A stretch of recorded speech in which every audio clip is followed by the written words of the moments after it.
जय श्री कृष्ण फ्रेंड्स। तो आज हम 17 अप्रैल का न्यूज़पेपर डिस्कशन कर रहे हैं। तो फर्स्ट हम पढ़ेंगे सिकल सेल एनीमिया के बारे में, क्योंकि यहाँ पे न्यूज़ आई गई है 1000 letters 20 years the struggle to find a place for sickle cell anemia in text books.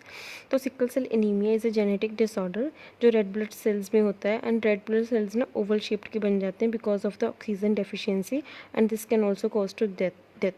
World health organization की एक रिपोर्ट आई, उसने स्टेट करा कि अफ्रीका में हाईएस्ट बर्डन होता है सिकल सेल एनीमिया का, and India is the second highest incidence of this disorder with most cases among the tribals. So tribals में काफ़ी फाउंड आउट किया जाता है दिस सिकल सेल एनीमिया। तो याद रखना है कि sickle cell anaemia red blood cells में होता है, वो ओवल शेप के हो जाते हैं। इसके बाद है first lab opens today at Karnal for hearing impair to learn about sun moon and stars.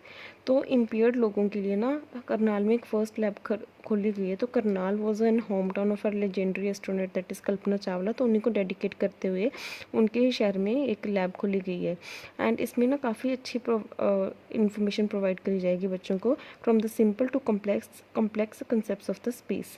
तो जो science, technology, engineering and mathematics के बारे में सब बताया जाएगा इसके अंदर, जो इस लैब के अंदर है। इसके बाद एक्सप्लेन पेज पे एक आर्टिकल है G20 and the Ukraine war. तो अभी यूक्रेन के ना हमारे डेप्यूटी फॉरेन मिनिस्टर आई हुई हैं इंडिया में, एंड उन्होंने बताया कि यूक्रेन के साथ अभी रिलेशंस अच्छे कर लेने चाहिए इंडिया को। उन्होंने न्यू दिल्ली एंड कीव के रिलेशंस की बात करी गई है, क्योंकि यूक्रेन को लगता है कि that India is pro US, pro Russia, पर India is not pro Russia, India is neutral. ठीक है, क्योंकि इंडिया ने ना बोला था G20 की मीटिंग में कि today's era is not an era of war, इसलिए ये साबित करता है कि India is not pro US, pro Russia and pro Ukraine, it is neutral in its stand. इसके बाद हमारी एक न्यूज़ और आई हुई है, bringing home Naga ancestral human remains from UK museum. तो नागा के एंसेस्ट्रल ना रिमेन्स काफ़ी हैं यूके के एक म्यूज़ियम में। तो अभी उन्होंने अर्ज करा है गवर्नमेंट को कि उनके सारे वो एंसेस्ट्रल रिमेन्स, जैसे कि उनकी clothing items, agriculture tools, figures, basketry, ceramics and other musical instruments, उसको सभी को वापस करा जाए टू द नागालैंड।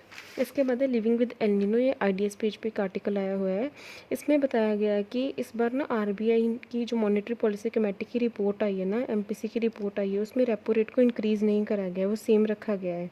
ठीक है, तो इसमें बताया गया कि RBI ना is not following US federal reserve, because US federal reserve ना अपने रेट्स कॉन्टीन्यूसली हाइक कर रहा है टू टेम इन्फ्लेशन, तो RBI इसको फॉलो नहीं कर रहा। इसके बाद IMD की भी रिपोर्ट आई है, इंडियन मेट्रोलॉजिकल डिपार्टमेंट की, उसने बताया है कि इस बार एल नीनो बेशक आएगा, पर उसका मानसून पे कोई भी इफेक्ट नहीं पड़ेगा, मानसून हमारा नॉर्मल रहेगा जैसे कि होता है। ठीक है, इसीलिए ये न्यूज़ आई है। इसके बाद ना इकॉनमी पेज पे एक आर्टिकल है, India's fuel exports to Europe.